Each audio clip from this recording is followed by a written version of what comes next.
आदाब।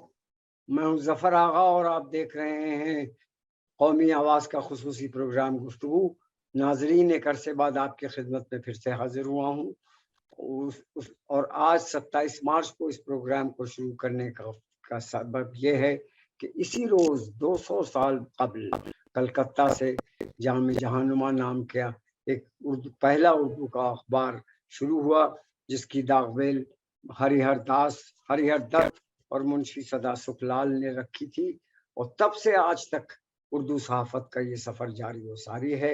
आप जानते हैं, आज जंग आज़ादी में उर्दू सहाफ़त ने जो रोल अदा किया वो सब पे आया है। आज़ादी के बाद उर्दू सहाफ़त पे सख्त वक्त पड़ा, उसके बावजूद ये सफ़र जारी रहा और आज उर्दू सहाफ़त सिर्फ हिंदुस्तान और पाकिस्तान ही नहीं, सारी दुनिया से जारी व सारी है। इस सफ़र के सिलसिले में हमने बात करने के लिए मदऊ किया है उर्दू के कदावर सहाफ़ी जनाब शाही सिद्दीकी साहब को, जो पिछले 50 बरसों से लगातार उर्दू सहाफ़त की खिदमत करते चले आ रहे हैं। शाही साहब, आपका प्रोग्राम गुफ्तगू में खैर मकदम है। जी, बहुत शुक्रिया। मुझको एक शेर फिराक का याद आ रहा है, हम जिंदा थे, हम जिंदा हैं, हम जिंदा रहेंगे।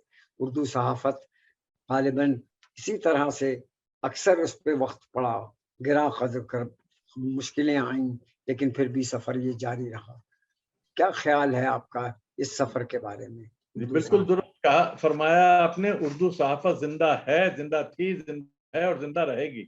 और उर्दू सहाफ़त हमेशा जिंदगी की अलामत रही है और जिंदगी की अलामत होती है तब्दीली। उर्दू सहाफ़त ने तब्दीली की सहाफ़त की है, चाहे वो 1857 से पहले हो, हमारी तहजीब को जिंदा रखने की और एक पुल बनाने की। नई टेक्नोलॉजी और नया दौर जो आया था प्रिंटिंग प्रेस का और हमारी तहजीब थी उसके दरमियान, और एक तरफ लाहौर से अखबार निकले, कलकत्ता से अखबार निकले, हैदराबाद से अखबार निकले, और फिर दिल्ली से 1857 की जो पहली जंग आज़ादी थी उसकी बागडोर भी उर्दू सहाफ़त ने संभाली और हर तरह की कुर्बानियां देने को तैयार हुए। बाखर अली साहब जो उर्दू के मशहूर साफ़ी थे, उन्हें फांसी पे लटकाया गया या शायद तोप से उड़ाया गया, ये भी एक वो है कि तोप से उड़ाया गया। और उसके बाद का भी आप अगर दौर देखें, 1857 के बाद भी जो एक तरफ लाहौर में उर्दू सहाफ़त ने आगे बढ़ी और जंग आज़ादी के जो जुबान बनी वो उर्दू सहाफ़त ही बनी, वो चाहे मौलाना अबुल कलाम आज़ाद का अल हिलाल अल बलाग हो, चाहे वो प्रताप अखबार हो लाहौर से, या जमींदार हो मौलाना जफर अली खां का। इन्होंने जंग आज़ादी की लड़ाई को लेकर चले, तो लाला लाजपत राय ने उर्दू सहाफ़त के जरिए जगाया पूरे पंजाब को। अच्छा, आप, मुझे ये नहीं मालूम था कि लाला लाजपत राय ने भी उर्दू का अखबार निकाला। जी जी जी जी, बिल्कुल उर्दू का अखबार निकाला, उर्दू में ही लिखते थे। अच्छा। और मजेदार बात यह है कि जो और खुद अगर देखें आप, भगत सिंह की अगर जुबान थी तो उर्दू थी, भगत सिंह ने भी उर्दू में लिखा।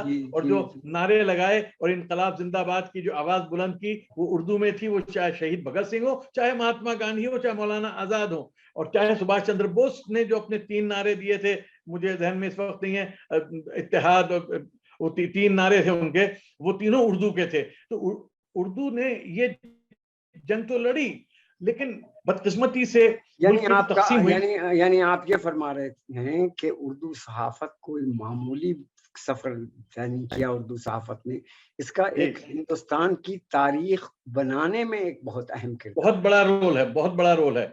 हिंदुस्तान की जंग आज़ादी में बहुत बड़ा रोल है उर्दू सहाफ़त का।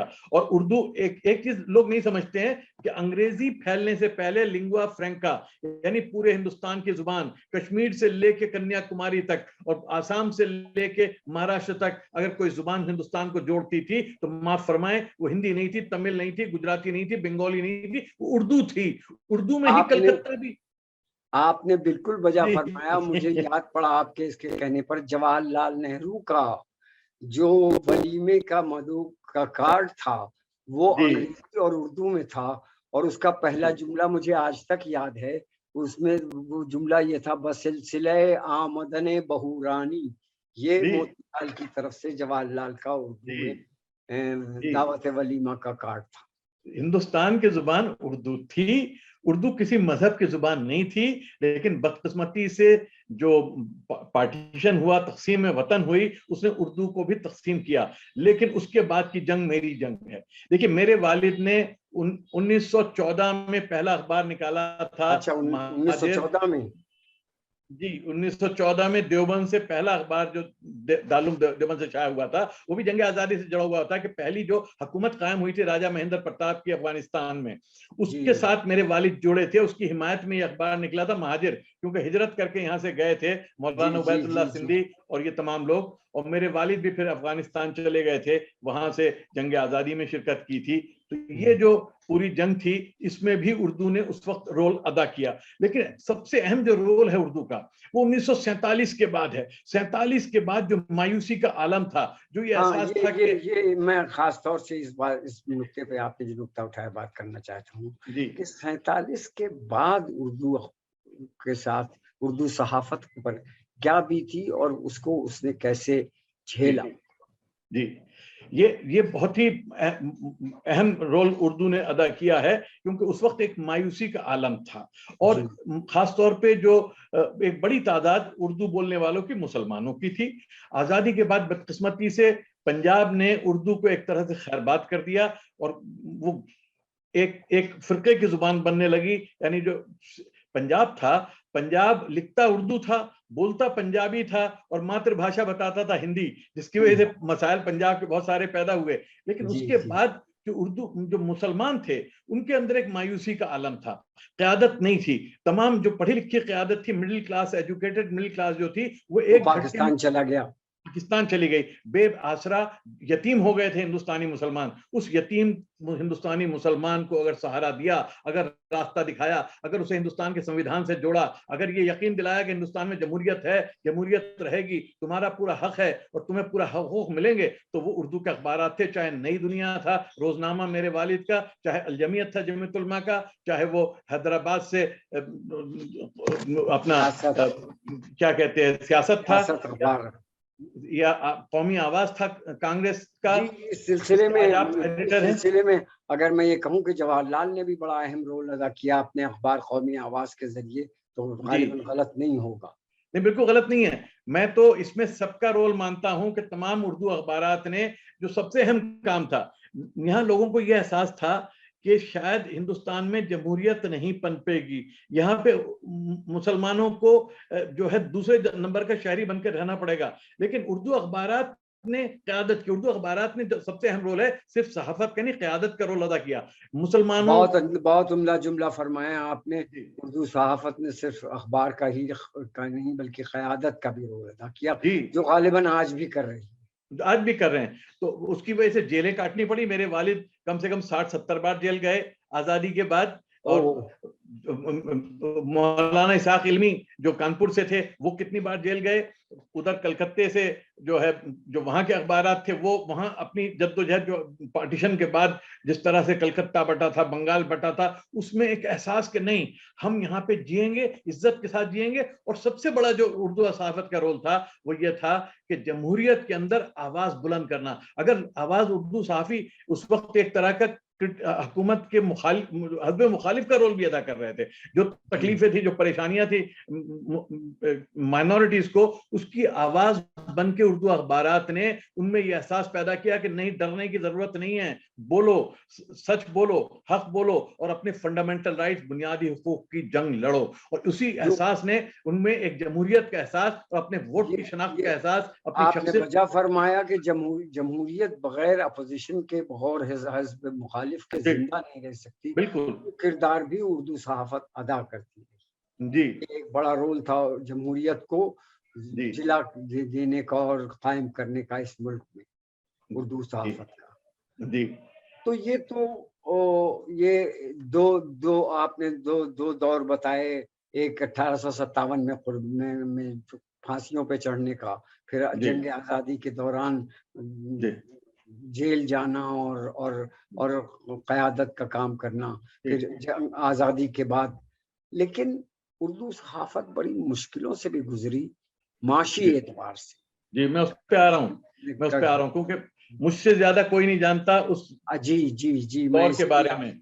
क्योंकि मुझे याद है कि मेरे बचपन में अखबार चलाना कार्यदारत था और मेरी बहनें अपने हाथ से किताबत करती थीं। मैं अखबार सड़क पे 10-12 साल का था, सड़क पे अखबार बेचता था। घर में फाके होते थे, चने खा के और गुड़ खा के अक्सर हम गुजारा करते थे। अक्सर हम बगैर पानी पी के सो जाया करते थे। इस दौर से हम गुजरे। मेरे घर की बिजली कट गई थी, पानी कट गया था, मैं सड़क के ऊपर पढ़ता था गली में जाके। और मेरे वालिद जो है उन्होंने सर झुकाने से इनकार किया। कश्मीर के सवाल पे हो, चाहे दूसरे फसादात हुए, फसादात का मुकाबला किया। अब मैं किसी एक जमात की बात नहीं कर रहा हूँ, पूरे मुल्क में हालात जो है बहुत अच्छे नहीं थे। और एक बात और मैं आपको इंपॉर्टेंट बताऊंगा कि 1971 में जब मैंने हुमा हमने निकाला है 1964-65 में, एक नए दौर का हमने आगाज किया हुमा उर्दू डाइजेस्ट से, और उर्दू को एक नई टेक्नोलॉजी के साथ जोड़ा, नए दौर के साथ जोड़ा। लेकिन जब मैं नई दुनिया मैंने शुरू किया है 73 में, 1973 में, तो उस वक्त सब मुझसे कहते थे भाई आप आलम बिल्कुल बचपना बल्कि कहूँ जी, मुझसे कहते थे आप तो, मैं कॉलेज में पढ़ता था, मैं कॉलेज में था, मुझसे कहते थे मियाँ अंग्रेजी में जाओ। कुलदीप नैयर मेरे बहुत ही बुजुर्ग थे, मुझे बहुत प्यार करते थे, बहुत मेरा उनसे कुर्बत थी। वो मुझसे कहते थे इंग्लिश जर्नलिज्म में जाइए, शायद आपका यहाँ पे नहीं। और मैं यूनिवर्सिटी टॉपर था, मैं गोल्ड मेडलिस्ट था डॉक्टर करण सिंह का, मैंने रिकॉर्ड तोड़ा पॉलिटिकल थॉट में। यूनिवर्सिटी में मैं प्रोफेसर भी हो गया उसके बाद। लेकिन मैंने ये फैसला किया कि अगर आपको हिंदुस्तान के अंदर चेंज लाना है, तब्दीली लानी है, और हिंदुस्तानी मुसलमान को खासतौर पे जमहूरी अक़दार के साथ जोड़ना है, उसके बीच में ये एहसास पैदा करना है कि ये तुम्हारा वतन है, तुम्हारा मुस्तकबिल यही है, तुम यहीं जिंदा रहोगे, तो इनके बीच काम करना होगा। और हमने उन हालात में जब लोग कहते थे कि उर्दू का कोई मुस्तकबिल नहीं है, मैं आपके उस शेर की वजह से कह रहा हूँ, मुझे यकीन था कि उर्दू का मुस्तकबिल है, मुझे यकीन था कि उर्दू जिंदा है, उर्दू जिंदा रहेगी। उस वक्त सबने मुझसे कहा उर्दू मर रही है, उर्दू मर चुकी है। लेकिन हमने उर्दू को, मेरे वालिद हजरत मौलाना अब्दुल वाहिद सिद्दीकी ने, मेरे बड़े भाई अहमद मुस्तफा राही ने, खालिद मुस्तफा सिद्दीकी ने, तारिक मुस्तफा सिद्दीकी ने, और इस बंदे ने अपनी तमाम चीजें, अपनी तमाम जिंदगी वक्फ कर दी उर्दू सहाफत को जिंदा रखने में। उर्दू मैं जानता हूँ आप वालिद ही नहीं बल्कि आप खुद भी जेल गए, मुझे याद है। मैं जेल गया, मेरे वालिद बहुत बार जेल गया, मेरे बड़े भाई अहमद मुस्तफा राही जेल गए। मैं नहीं समझता कि इस मुल्क में कोई सहाफी खानदान इतनी बार जेल गया होगा रहे थे। बल्कि जब फसादात हुए, चाहे तकलीफें आई, परेशानियां हुई बड़े पैमाने पे, तो उसके बारे में लिखना हमारे लिए एक हमारा हक भी था, हमारा फर्ज भी था, हमारी जिम्मेदारी भी थी, और उस जिम्मेदारी को हमने पूरी ताकत से निभाया। लेकिन जो सबसे इंपॉर्टेंट है कि नई टेक्नोलॉजी के साथ, नई व्यूज के साथ वीकली नई दुनिया ने जोड़ा। जी, मैं यही बात आपसे कहने जा रहा था कि आपके देखते देखते उर्दू सहाफत कहाँ से कहाँ पहुंच गई टेक्नोलॉजी के दौर में, टेक्नोलॉजी के तौर पे। उसमें राजीव गांधी का रोल है, वो बताऊंगा मैं आपको। जी, राजीव गांधी का बड़ा इंपॉर्टेंट रोल है। अच्छा, कैसे? जी, ऐसे कि हम लोग चाहते थे कि उर्दू की एक न्यूज एजेंसी हो। उर्दू की कोई न्यूज एजेंसी नहीं थी, हिंदी और अंग्रेजी की थी, UNI-PTI। वो दौर था कि रेडियो से खबर सुन के उर्दू खबर लेके सुन के बनाया करते थे, या कहीं और से सुनी सुनाई खबरें बनती थी, तो उसमें अफवाहों पे ज्यादा बुनियाद होती थी, खबरें कम होती थी।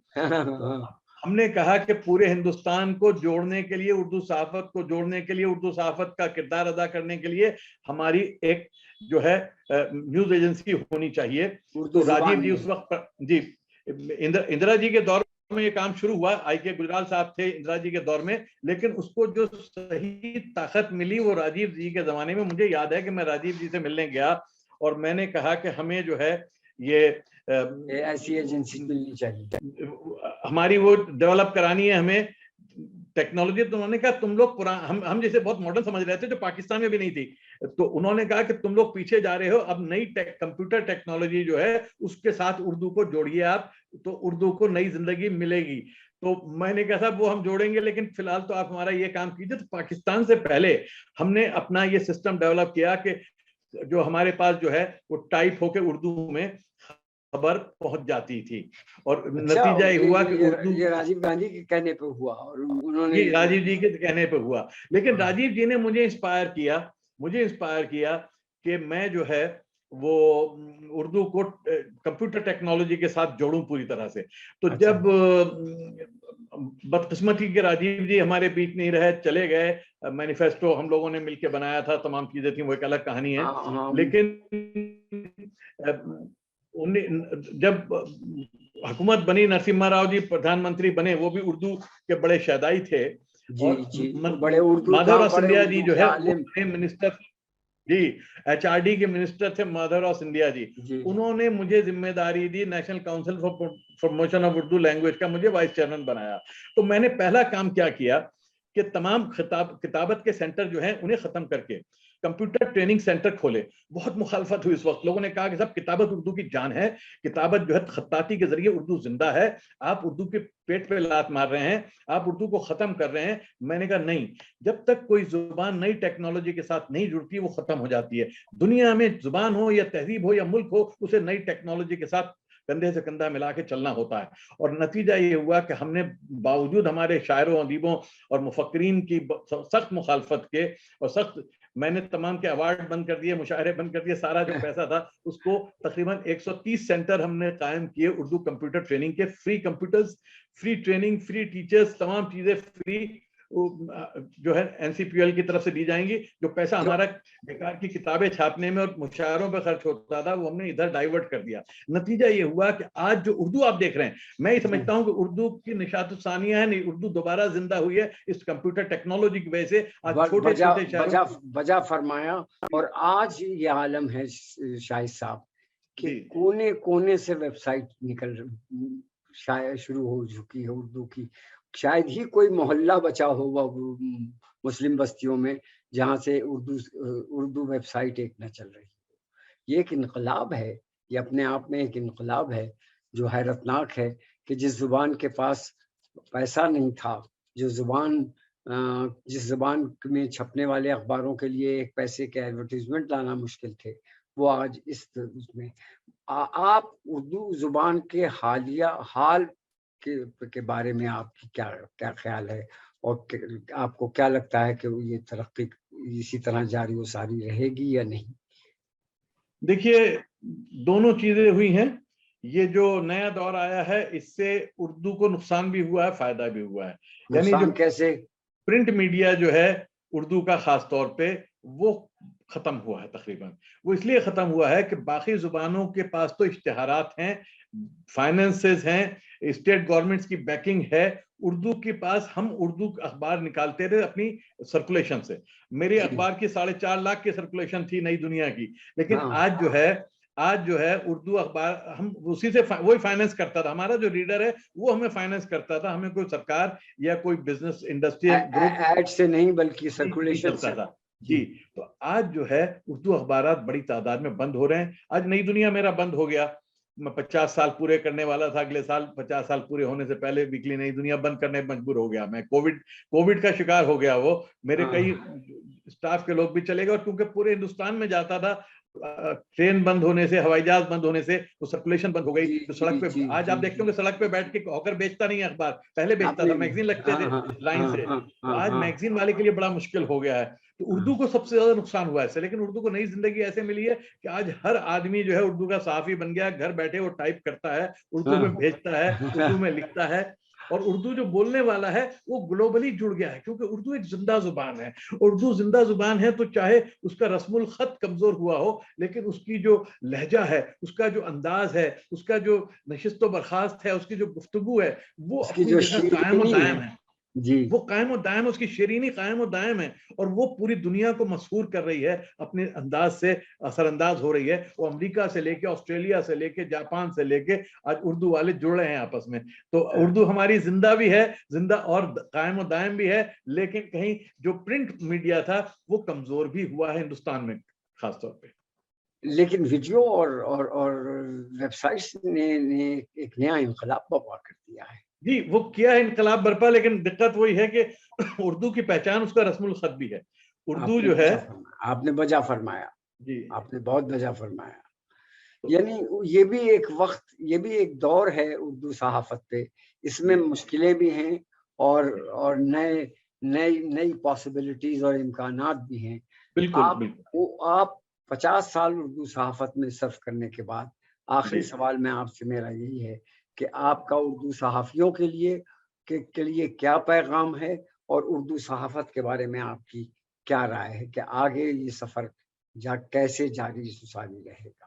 मेरा उर्दू सहाफ़ियों को यही पैगाम है कि आपके सामने नए आसमान हैं, आपके सामने नए सितारे और तैयारे हैं मुसख्खर करने के लिए, फतह करने के लिए। आप पूरी दुनिया में, पहले आप महदूद थे अपने इलाके में, अपने मोहल्ले में, अपने शहर में, अपने मुल्क में। आज मैं अगर उर्दू में कोई गुफ्तगू करता हूँ, कोई बात कहता हूँ, उर्दू के अशार हैं, उर्दू के कलाम हैं हमारे, वो पूरी दुनिया में पहुंच जाता है, मिनटों में पहुंच जाता है। तो जिस जुबान में ताकत होगी वो जुबान जिंदा रहेगी। उर्दू में बहुत ताकत है। हाँ, एक बात उर्दू वाले याद रखें कि आपको वक्त के साथ बदलते रहना है, वक्त के साथ अपने अंदाज को बदलना है। मैंने जब रोजनामा नई दुनिया शुरू किया तो उस वक्त तक उर्दू में फारसी का बहुत ज्यादा असर था और मैंने आम जुबान की, आम आदमी की जुबान इस्तेमाल करनी शुरू की। मुझसे कुछ लोगों ने शिकायत की कि साहब देखिए आपके यहाँ तो बहुत ही मुहावरे इस्तेमाल होने लगे हैं। बहुत जो उर्दू के खालिस जो लोग हैं, जो प्योरिटन हैं, उन्होंने शिकायत की। मैंने कहा देखो, मैं इसमें वालिद की जुबान इस्तेमाल नहीं करता, मैं अपनी वालदा की जुबान इस्तेमाल करता हूँ। मेरी वालदा जो बात कहती थी उसमें 3 मुहावरे इस्तेमाल करती थी कि आवा का आवा बिगड़ा हुआ, यहाँ तो उल्टे बांस बरेली को जैसे देखो उल्टी गंगा बह रही है, तो एक जुमले में 3 मुहावरे बोल जाती थी। तो मैंने उर्दू सहाफत में वही शुरू किया कि इंदिरा गांधी के दोनों हाथों में लड्डू, और वो मेरी हेडिंग होती थी, उसने लोगों को अट्रैक्ट किया। आप जैसे लोग शायद उससे नाराज हुए, लेकिन मैंने जो है आम जो, क्योंकि आप लोग नहीं खरीद के उर्दू का अखबार पढ़ रहे थे, उर्दू का अखबार वो अब मदरसे वाला, पान वाला, नाई वाला वो खरीद रहा था, उसके पास मैं पहुंचा। उसके पास पहुंच के उसकी जुबान में मैंने वो बात कही जो आप लोग पहुंचा नहीं पाते थे दानिश्वरों के अंदाज में। मैं दानिश्वरों की बातें उसकी जुबान में, उस तक सेकुलर हिंदुस्तान की जुबान, यानी जुबान को भी जमहूरी रंग दिया।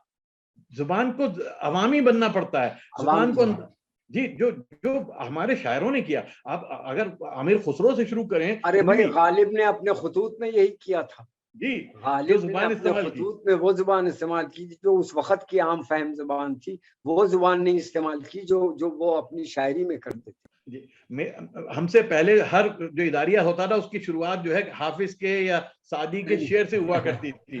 मैंने शुरू कर दी उसकी किसी उर्दू के मुहावरे से, आम जुबान से, यहाँ तक कि हिंदी फिल्मों का भी मैं उसके हिस्सा लेने लगा, क्योंकि हिंदी फिल्मों का बड़ा रोल है उर्दू को जिंदा रखने में, मदरसों का बहुत रोल है उर्दू को जिंदा रखने में। तो हमें लोगों तक जुबान जो है मीडियम होती है लोगों पर पहुंचने की। अगर मीडियम नहीं है तो जुबान मर जाती है, अगर मीडियम है तो उसे कोई नहीं मार सकता, कोई हुकूमत कोई उसको खत्म नहीं कर सकता। तो उर्दू को जिंदा रहना है तो उसे मीडियम बने रहना है कम्युनिकेशन का, पहुंचने का लोगों तक, अवाम तक, और वो उर्दू की ताकत है, वही हम लेके चलेंगे।